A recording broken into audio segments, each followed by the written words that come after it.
This is K.M. Weiland, and you are listening to the 483rd episode of the Helping Writers Become Authors podcast. Every day on Facebook and Twitter, I ask a writing question of the day, which is hashtagged WQOTD, for those interested.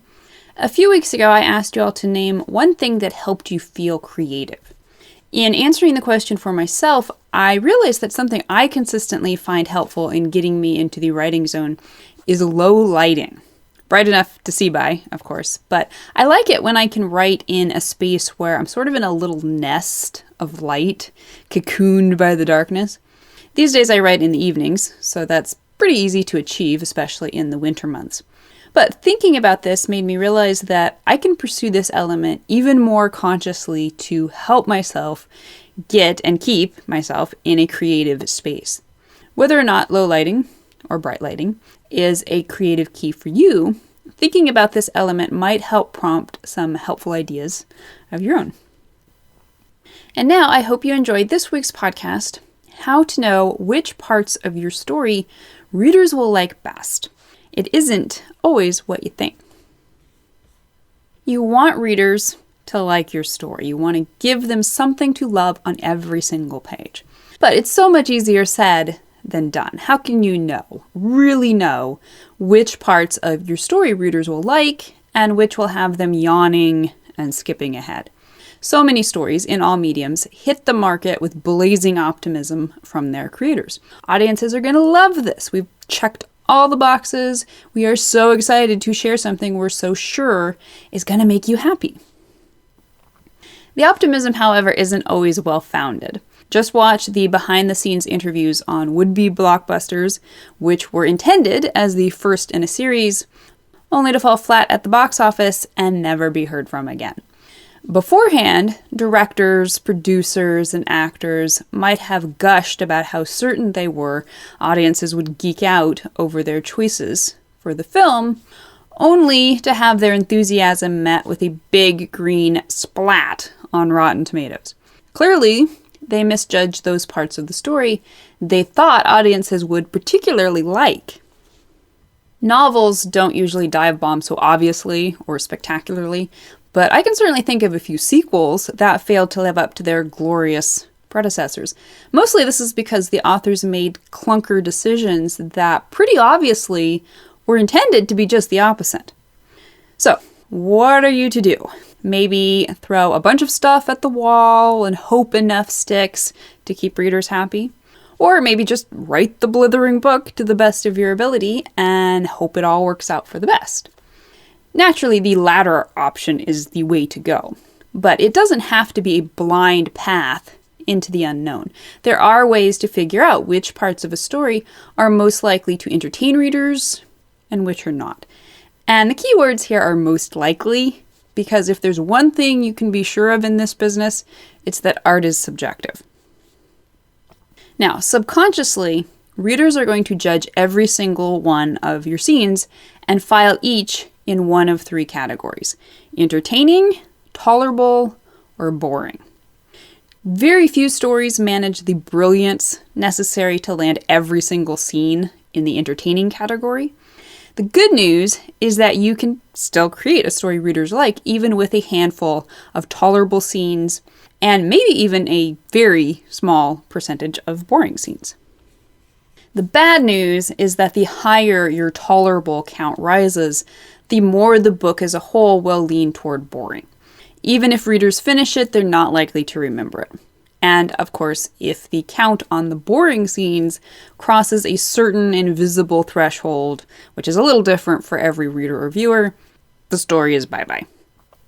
You can perform a rather sobering exercise by listing all your scenes and ruthlessly judging which falls into which category.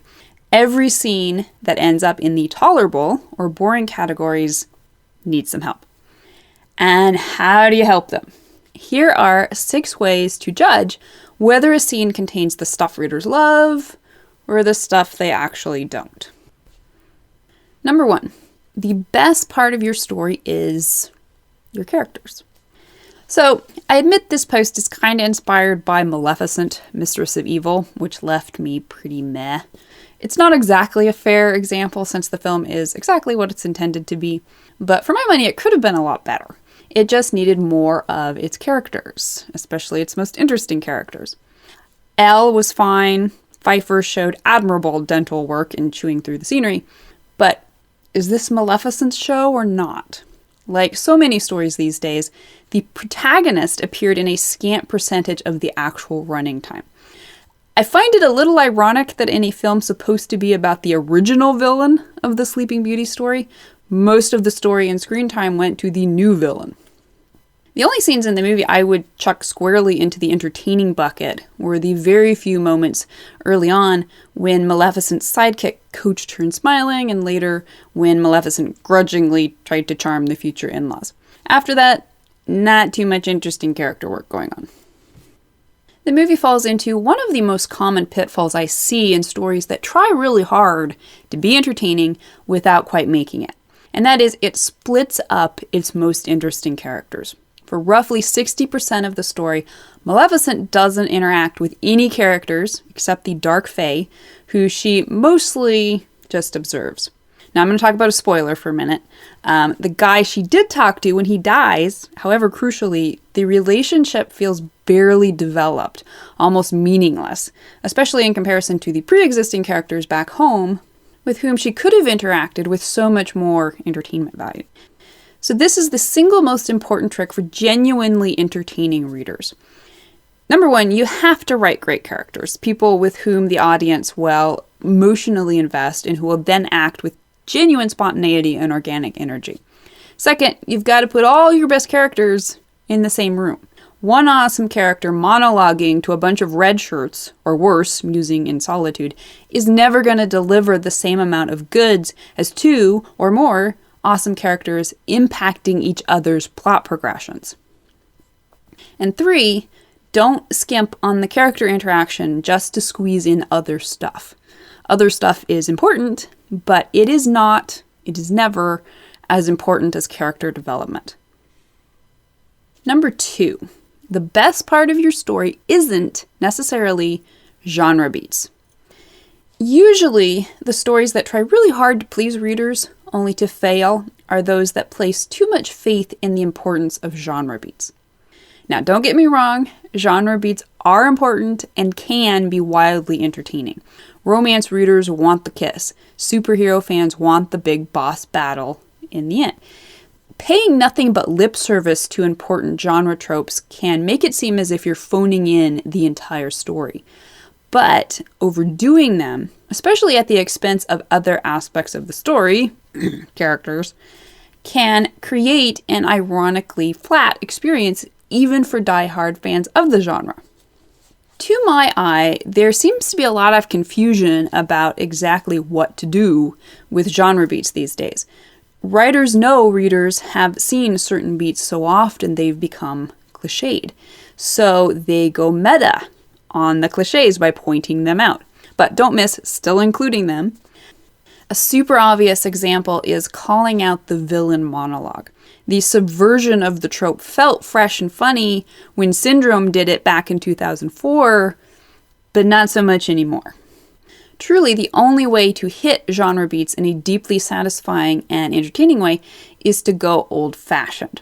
Do it how it was done in the very beginning, back before a particular beat ever became something so obvious as a beat, much less a trope. And what is this old-fashioned way? Write it organically into your story. Make it a crucial and emotionally important part of the plot, character, theme trifecta. If you can't be fresh, and please be fresh, then at least be so honest with your story that it hurts. Number 3, the best part of your story is that sweet spot between what readers have seen before and what they haven't. So what are genre beats? For that matter, what's plot structure and character arc? Although many writers initially see these beats as something to be arbitrarily added to a story, the secret sauce, if you will, these beats are instead an emergent of time-tested archetypal patterns.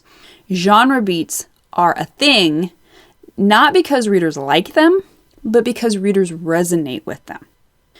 Understanding story theory and studying the archetypal patterns in narrative will give you a foundation for writing a type of story that will reliably grab people's hearts. But as any reader or viewer will immediately tell you, this does not mean they want to see the same thing over and over. Genre fatigue happens when the same story form is being told too often in the same way. In a romance, we want to see the leads end up together, but that doesn't mean we want the 100th rendition of Merry Christmas, a happily holiday ever after.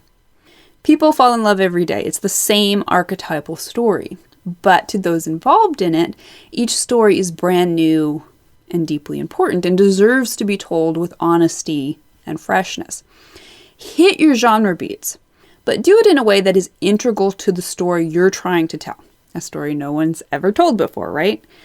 And with the truth of your own unique experiences. Number 4, the best part of your story is, and isn't, what you like best. Until your story is out there for readers to irrevocably judge, aka until it's too late, the only person who can give you a line on whether your story has enough of the good stuff is you. You know you're on the right track with any scene you emotionally or viscerally respond to. You know you're on the right track if you're writing the kind of scene you would get on your knees and beg your favorite author or director to make for you. And note, this doesn't just mean ripping off the scenes you went nuts over in somebody else's story. So, what's your favorite scene in your story so far? That scene might well be the most entertaining scene in your whole book. And if it's not, it should be. Be careful, however, to distinguish between the scenes you love because they hit you in the gut and the scenes you love just because you think they're really, really clever. If you're realistically acknowledging that you skillfully executed a scene, that's one thing. But if you're geeking out because you're just sure readers will bow to your genius, you might want to double check your objectivity. Number 5, the best part of your story isn't the part that doesn't work. So, spoiler alert, if the writing's bad in any given scene, that's probably not going to be the scene your readers fall in love with. In short, as G.R.R. Martin has told us, in a way that now seems kind of prescient, ideas are cheap. I have more ideas now than I could ever write up. To my mind, it's the execution that is all important. Funny characters, shiny plot beats, and original ideas won't save a story that doesn't come together holistically. So here's a very short, very incomplete list of the mistakes that can blind readers to even your most entertaining scenes.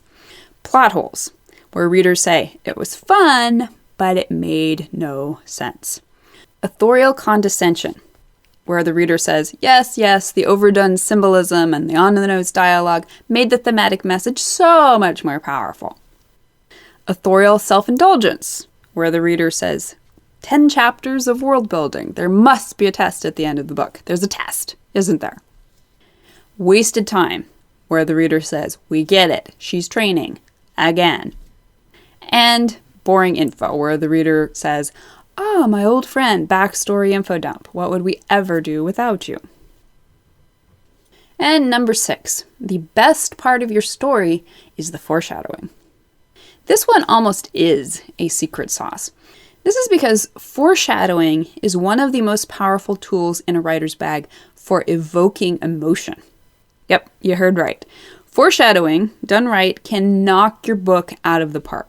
And I guarantee you've got some missed opportunities waiting for you in your story right now. I say this because I see these missed opportunities all the time in published stories. The key is to remember there are 2 halves to proper foreshadowing, the setup and the payoff. It goes without saying that if you pique reader curiosity by setting up some big juicy clue early on, then you must pay that off later in the story. Otherwise, it's one of those plot holes we took issue with a minute ago. Most writers know this and are careful to pay off early clues. What is easier to overlook is the opportunity presented by any big event in your story's second half, especially the climax. And I do mean anything, even the smallest reveal or plot turn deep in the story can be transformed into an emotionally resonant moment by planting a little foreshadowing early on. And if you don't believe me, go watch Endgame again. Examine every scene in the second half of your story and make a list of any and all revelations and plot turns. Can you create foreshadowing opportunities for at least some of these early on?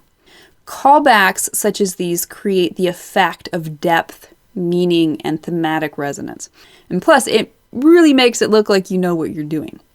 Skillful foreshadowing has the ability to take a tolerable scene, even a boring one in some cases, and transform it into an entertaining and even unforgettable moment in your story. Ultimately, the parts of your story readers will like best are probably the parts that made you want to write the story in the first place. Look for those scenes, figure out why they are so personally powerful to you, and then leverage them for all they're worth.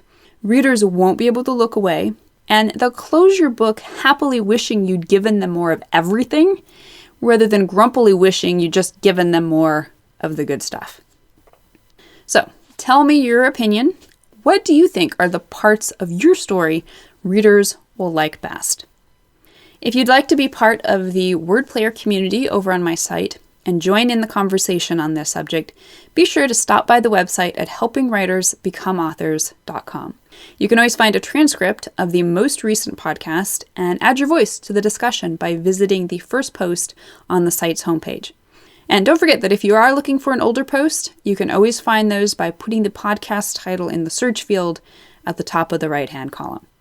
If you enjoyed this podcast, you can subscribe on Apple Podcast. And if you'd like to support Helping Writers Become Authors, I would totally appreciate it if you'd consider taking the time to leave a quick rating or review on the Apple site. Thanks so much for listening to the Helping Writers Become Authors podcast, and be sure to check back again next week.